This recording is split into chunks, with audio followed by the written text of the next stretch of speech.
Di dunia ini ada satu negara yang barangkali menarik untuk kita amati dan bisa kita bandingkan dengan Indonesia. Bagaimana Indonesia dibandingkan dengan Brazil? Mengapa ini menarik? Karena Brazil ekonominya itu turun naiknya itu ternyata lebih banyak diakibatkan oleh tinggi rendahnya risiko fiskal. Yang membuat ekonomi Brazil pada waktu itu kacau balau tidak lain adalah kurangnya disiplin fiskal. Oleh karena itu, langkah yang diambil oleh Presiden Da Silva pada waktu itu adalah mengembalikan disiplin fiskal. Pada waktu pemerintahan Dilma Rousseff ini, situasi ekonominya ternyata cepat sekali berubah. Apa yang terjadi ketika itu? Inflasi di negara Brasil itu yang tadinya sudah berhasil di bawah katakan sekitar 5%, itu naik langsung di atas 10%. Di satu sisi fiskalnya sangat dominan, sementara di sisi yang lain kebijakan moneternya diminta untuk mendorong atau mendukung program-program pemerintah yang ekspansif tadi. Halo warganet, kembali lagi kita di Bicara Ekonomi Politik. Kali ini saya akan bicara suatu fenomena yang menarik, yang sering dinamakan fiskal dominant atau dalam bahasa Indonesianya dominasi fiskal. Dan bagaimana dampak dari dominasi fiskal ini kepada perkembangan ekonomi. Mengapa hal ini relevan ingin saya sampaikan secara monolog? Mengingat fenomena ini tidak hanya terjadi di Indonesia misalnya, tetapi juga di beberapa negara. Di Indonesia sendiri kita menyaksikan adanya fenomena yang terkait dengan naiknya risiko fiskal. Kita tahu bahwa banyak pengamat ekonomi,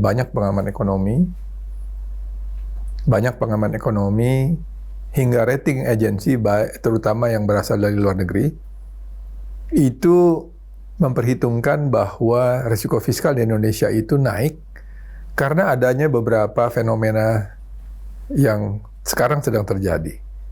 Contohnya, meningkat pesatnya pengeluaran pemerintah. Sementara penerimaan pemerintah khususnya perpajakan kita tahu masih terbatas.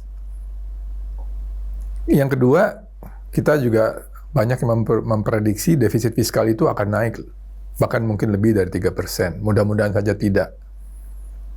Yang berikutnya, kita lihat sendiri sebetulnya pemerintah melalui Menteri Keuangan, terutama menjelang akhir tahun 2025 yang lalu, sangat aktif memindahkan dana milik pemerintah dari Bank Indonesia ke perbankan, khususnya ke bank-bank BUMN atau Himbara.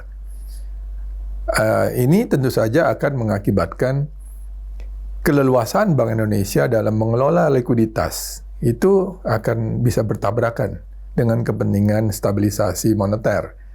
Apalagi kita tahu bahwa Menteri Keuangan khususnya itu menginginkan agar suku bunga kredit itu bisa cepat turun dan bisa mendorong kredit tentu saja dan mendorong perkembangan perekonomian. Nah ini kontroversial, kita belum lihat apakah memang ini berhasil atau tidak. Lalu yang berikutnya juga, akhir-akhir ini juga dipertanyakan independensi Bank Indonesia. Terutama dengan dibuatnya atau diundangkannya amandemen Undang-Undang P2SK yang baru, di mana di situ terlihat antara lain kewenangan Bank Indonesia itu sepertinya itu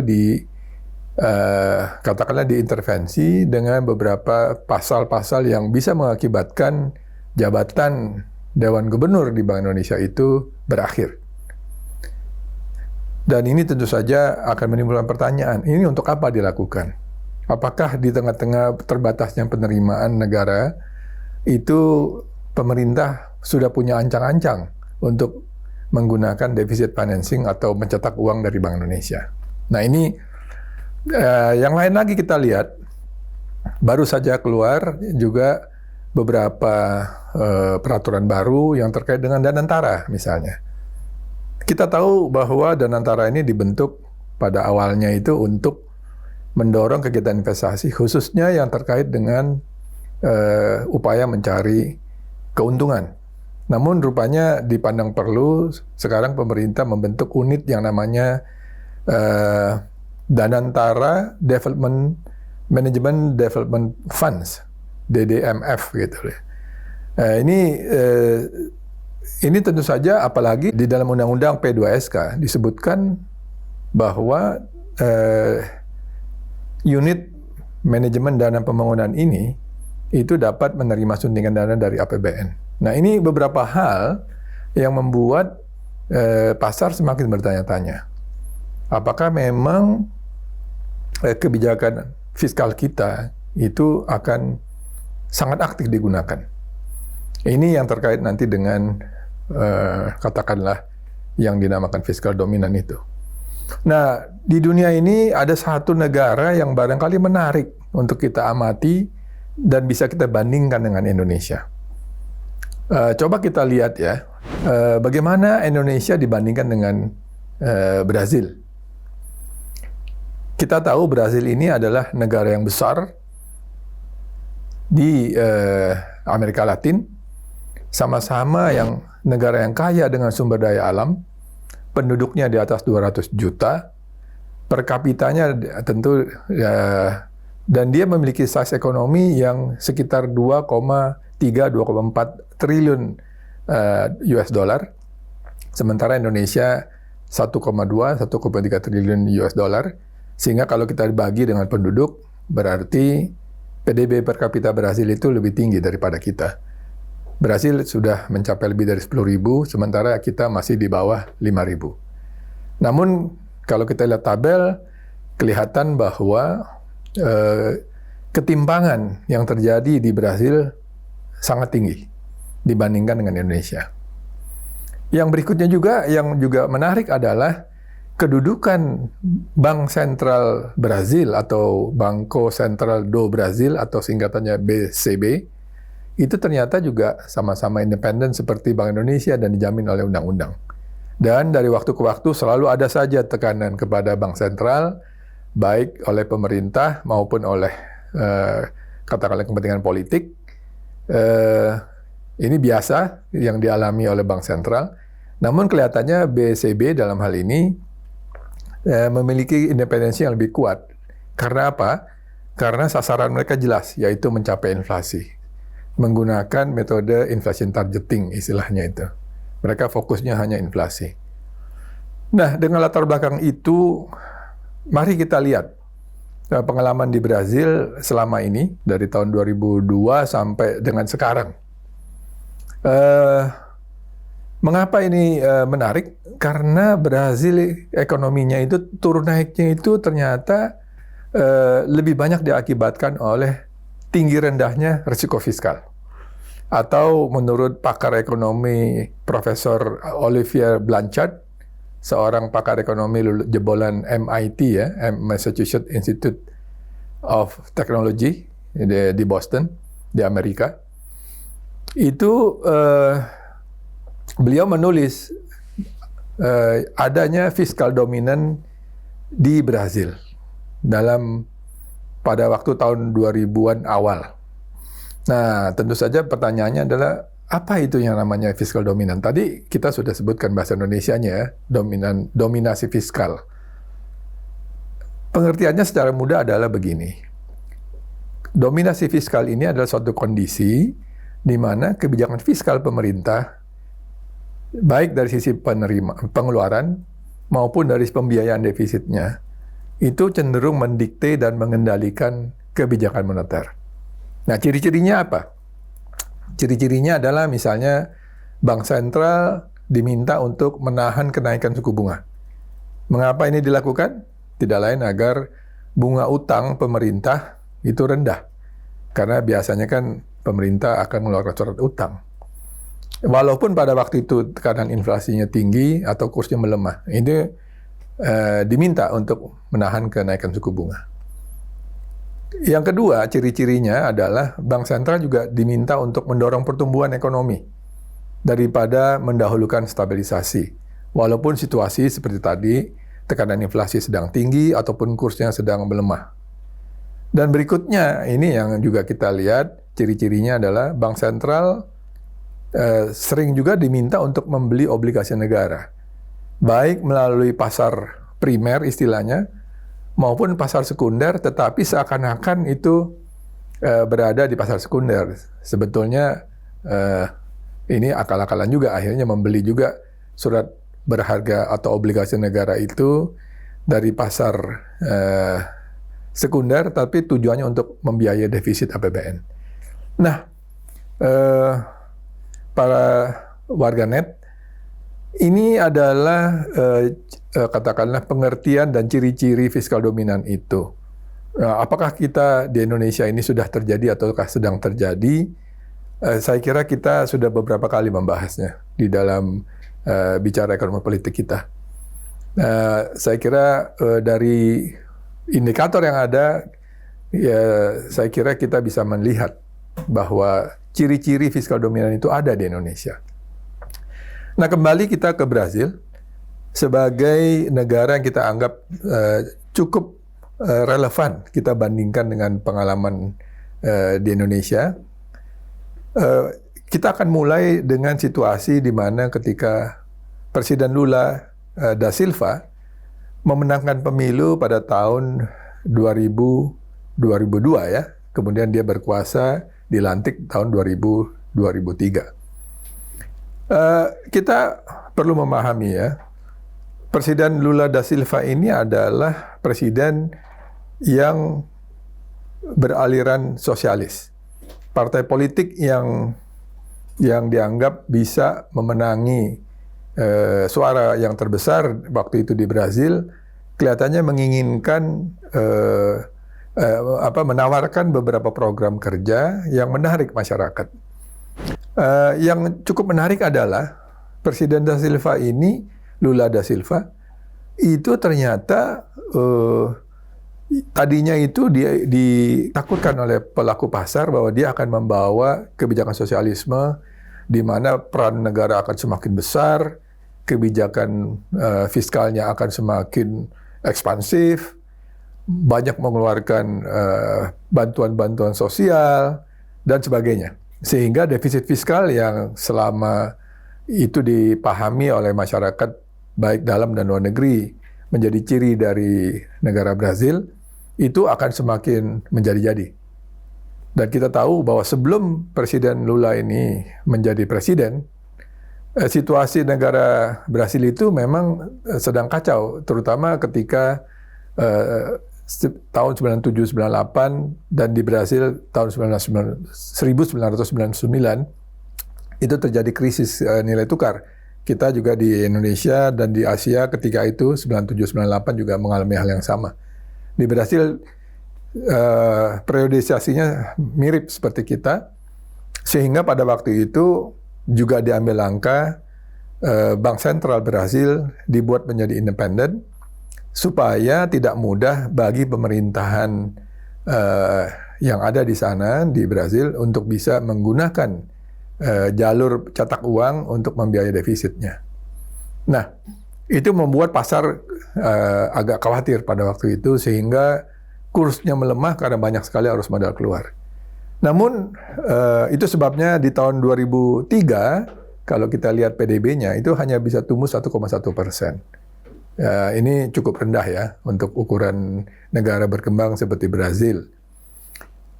Nah, namun ternyata Presiden da Silva atau Lula da Silva ini ternyata orangnya tidak seperti yang dibayangkan oleh pelaku ekonomi. Justru dia sangat rasional. Karena dia tahu bahwa yang membuat ekonomi Brazil pada waktu itu kacau balau tidak lain adalah kurangnya disiplin fiskal. Oleh karena itu, langkah yang diambil oleh Presiden da Silva pada waktu itu adalah mengembalikan disiplin fiskal. Membuat bahkan yang namanya itu neraca primernya atau primary balance dari APBN-nya itu malah surplus, yang biasanya itu selalu defisit. Ini artinya apa? Pengeluaran dikurangi dengan penerimaan dikurangi dengan pengeluaran di APBN-nya sebelum dikurangi dengan biaya utang, itu justru lebih besar penerimaannya. Nah, ini tentu saja sangat mencengangkan bagi para pelaku ekonomi dan juga pengamat ya. Sehingga hal ini secara perlahan meningkatkan kredibilitas dari Presiden Lula. Ini yang membuat kredibilitasnya naik, arus modal masuk kembali, kurs real menguat tajam, bahkan kalau dilihat itu sempat menguat tajam ke 1,66 yang dari sebelumnya itu sudah di atas 3. Ini $1 sama dengan 1,66 ya. Jadi sebelumnya di zaman periode presiden sebelum Da Silva ini kurs atau nilai tukar real itu sudah $1 sama dengan 3 real gitu ya. Jadi kita lihat penguatannya cukup drastis. Dengan menguatnya nilai tukar real, dengan otomatis bank sentralnya juga menjadi bisa menurunkan suku bunganya ke single digit. Dan ini merupakan suatu pencapaian yang luar biasa, dan inflasi juga turun drastis ke arah 5%. Jadi kita lihat memang ekonomi Brazil mengalami masa emas begitu. Kebetulan pada waktu itu jangan lupa ya, di tahun 2003 sampai 2010 itu terjadi komoditi super cycle ya. Kita juga mengalami ketika zaman SBY harga komoditas dunia itu naik, dan itu mengakibatkan ekspor Brazil naik tinggi. Karena jangan lupa tadi seperti disampaikan, Brazil ini mirip dengan kita karena sumber daya alamnya luar biasa, dan ini sebagian besar juga dijual tidak saja ke Amerika, tetapi lebih terutama kepada Cina gitu.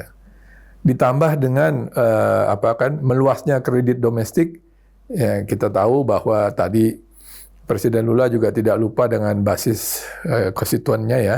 Jadi dia juga mendorong kredit, ekspansi kredit, yang itulah yang menyebabkan ekonominya tumbuh sampai 7,5% di tahun 2010.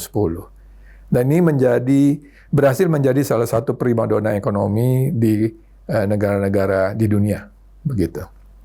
Nah, setelah Presiden Lula selesai di tahun 2010, masuklah kita ke presiden yang berikutnya, Ibu Dilma Rousseff. Ibu ini menjabat dari tahun 2011 sampai 2016 ya. Nah, memang pada waktu pemerintahan Dilma Rousseff ini, situasi ekonominya ternyata cepat sekali berubah.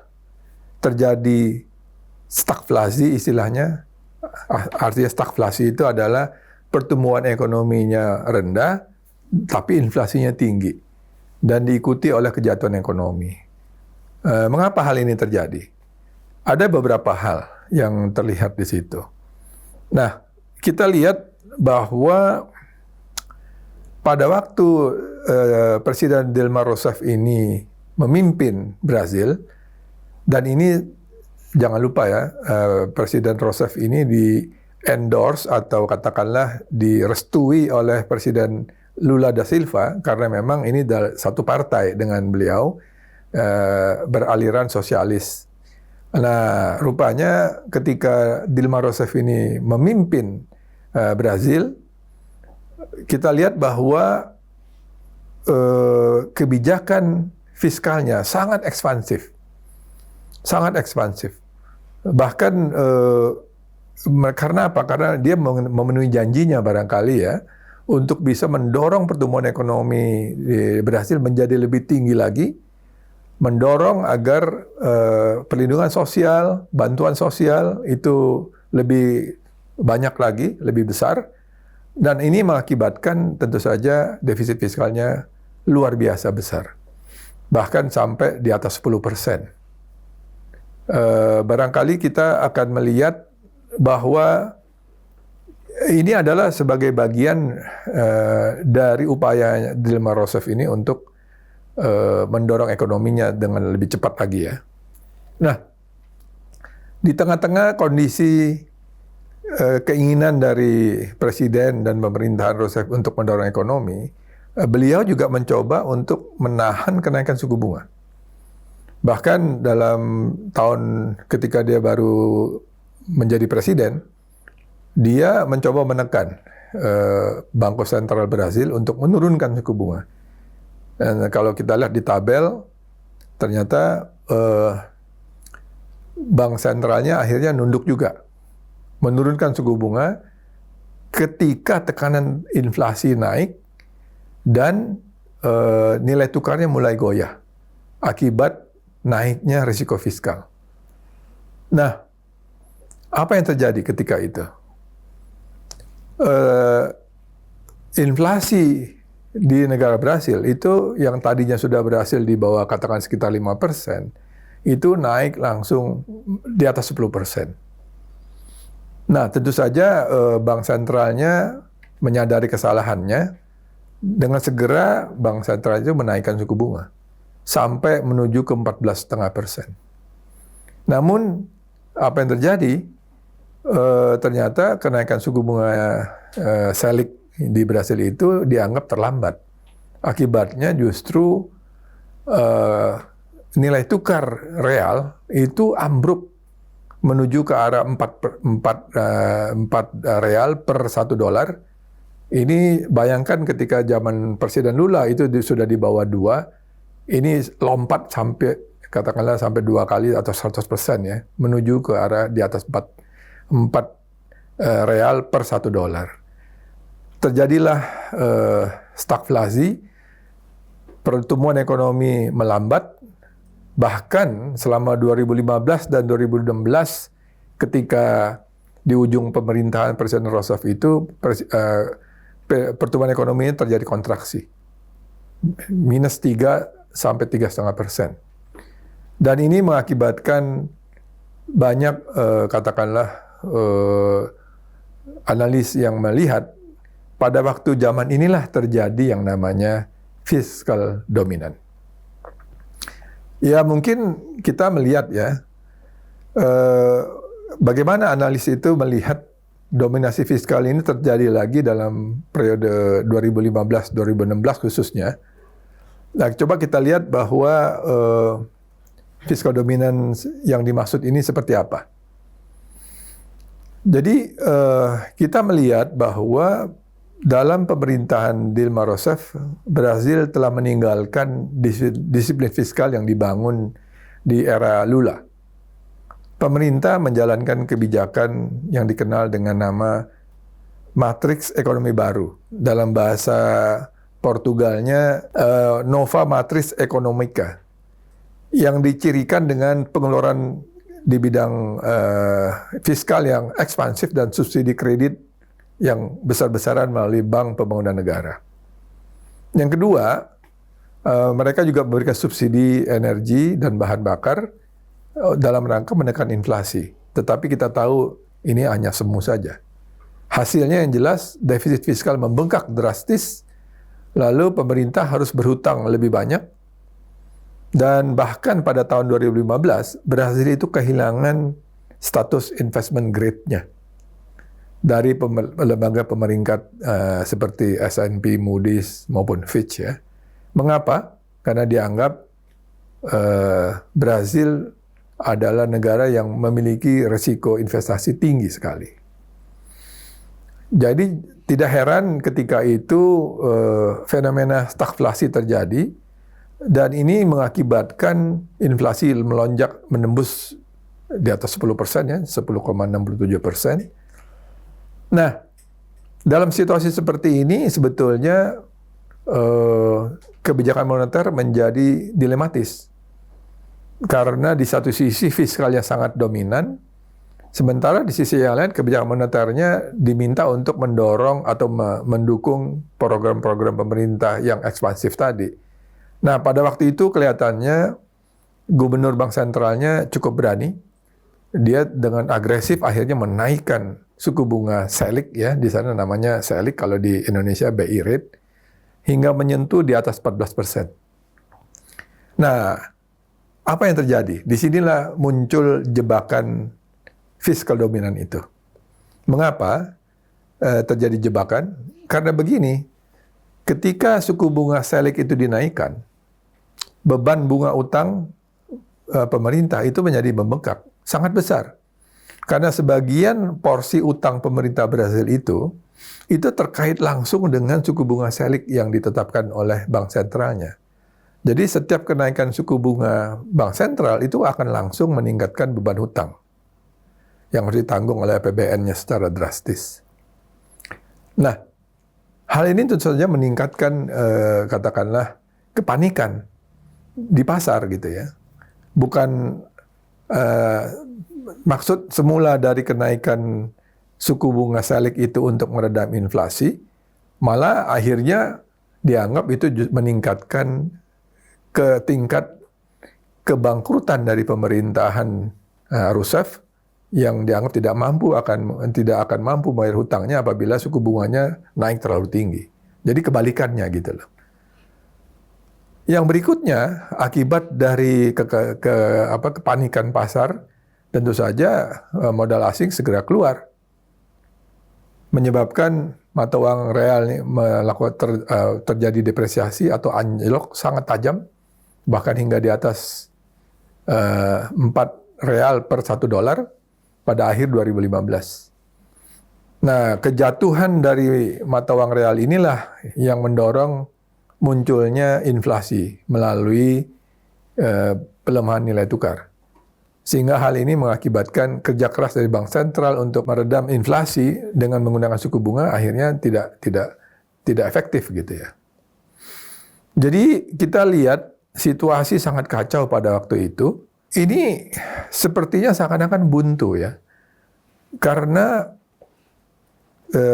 kebijakan yang sangat fiskal yang sangat eksesif ini kelihatannya tidak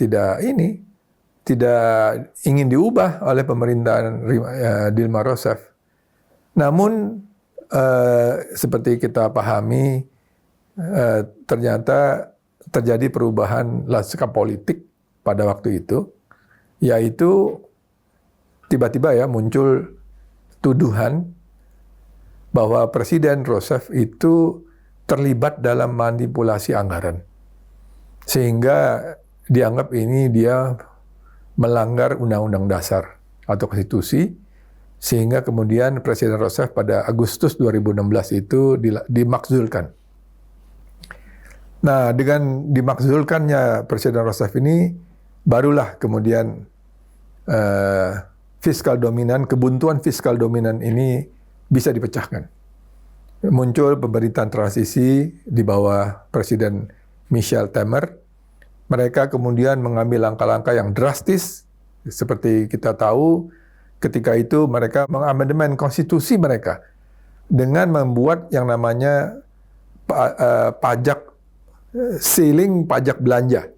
Jadi namanya gastos ceiling. Ini ada suatu batasan yang dimasukkan dalam konstitusi yang melarang pengeluaran pemerintah itu untuk tumbuh melebihi laju inflasi selama 20 tahun. Bayangkan, warganet. Jadi ini memang untuk mengurangi atau meminimalkan fiskal dominan tadi. Nah, ini yang namanya periode normalisasi moneter. Jadi kita juga melihat ya, setelah kalau kita lihat di tabel, begitu komitmen jangkar fiskal ini masuk dalam ranah hukum, apalagi hukumnya itu melalui konstitusi, kepercayaan pasar perlahan-lahan kembali.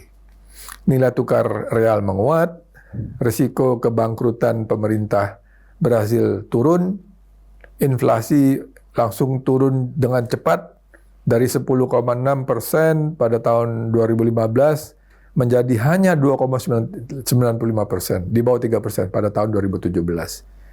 Nah, ini yang memungkinkan Banco Sentral Brasil, bank sentralnya itu juga memotong suku bunga Selic secara drastis dari 14,25% menuju level yang terendah saat itu, yaitu sekitar 6,5%, tanpa memicu inflasi baru. Nah, jadi kita lihat bahwa situasi yang dihadapi oleh Brazil di zaman Presiden Rousseff itu memberikan pelajaran juga buat kita. Ekonomi Brazil pasca Rousseff dari tahun 2017 sampai 2025, ini angkanya sampai 2025, menunjukkan fase pemulihan pasca resesi. Namun memang masih ada beberapa gejolak, terutama akibat pandemi COVID-19 ya, dan juga goncangan geopolitik global, termasuk masalah tarifnya Donald Trump ya. Data makroekonomi yang terbaru menggambarkan usaha Banco Sentral Brazil atau Bank Sentral Brazil, dan tentunya juga pemerintah baru ya, Brazil, yang berusaha menyeimbangkan upaya mengendalikan inflasi dengan dukungan mendorong pertumbuhan ekonomi itu cukup berhasil. Bahkan kasus yang dihadapi oleh Banco Sentral Brazil ini sudah menjadi studi kasus teranyar ya, dan masuk dalam Journal of Monetary Economics tahun 2025. Nanti bisa dicari, dikarang oleh Marco Bonomo dan kawan-kawan. Jadi kalau kita lihat, sebelum kita akhiri diskusi kita, dari tahun 2017 sampai tahun 2019, kita bisa lihat di tabel, ini terjadi pemulihan ekonomi, inflasi lebih terkendali, Selic bahkan bisa turun sampai 4,5% untuk mendukung pertumbuhan ekonomi. Ya, pertumbuhan ekonominya perlahan-lahan, walaupun tidak tinggi-tinggi betul, tetapi lumayan lah, masih di atas 2%, sedikit di bawah 3%. Tahun 2020 memang terjadi kontraksi, tetapi ini terkait dengan COVID ya. Di tahun 2021-2022, inflasi kembali melonjak akibat kenaikan harga komoditas dan supply shock ya, dan terpaksa BCB kembali menaikkan suku bunganya 13,75. Namun dengan konsistensi dari bank sentralnya untuk menjaga kestabilan moneter, dewasa ini inflasi di Brazil sudah kembali turun ke kisaran 4-5%. Pertumbuhannya memang masih moderat, di bawah 3%, tetapi ya lumayan lah dibandingkan dengan pada waktu era fiskal dominan, di mana sempat kontraksi minus 3%, minus 3,5%. Namun, upaya untuk menstabilkan fiskal itu kelihatannya masih cukup berat. Jadi masih ada tantangan struktural di dalam, mengingat beberapa pengeluaran yang ada di APBN Brazil tidak mudah rupanya untuk dikurangi karena sudah embedded ya. Misalnya pengeluaran-pengeluaran untuk bantuan sosial, subsidi, itu kelihatannya sulit diturunkan oleh pemerintahnya. Oh, itu sebabnya mengapa suku bunganya relatif tetap tinggi, tapi inilah pelajaran yang bisa kita sampaikan, bahwa sekali kita kehilangan kredibilitas, itu ternyata sulit sekali untuk mendapatkan kembali. Moral cerita yang ingin saya sampaikan di sini, mudah-mudahan ini menjadi informasi dan sekaligus juga pembanding bagi kita. Dan terima kasih warganet telah menyimak Bicara Ekonomi Politik. Sampai ketemu di episode yang berikutnya.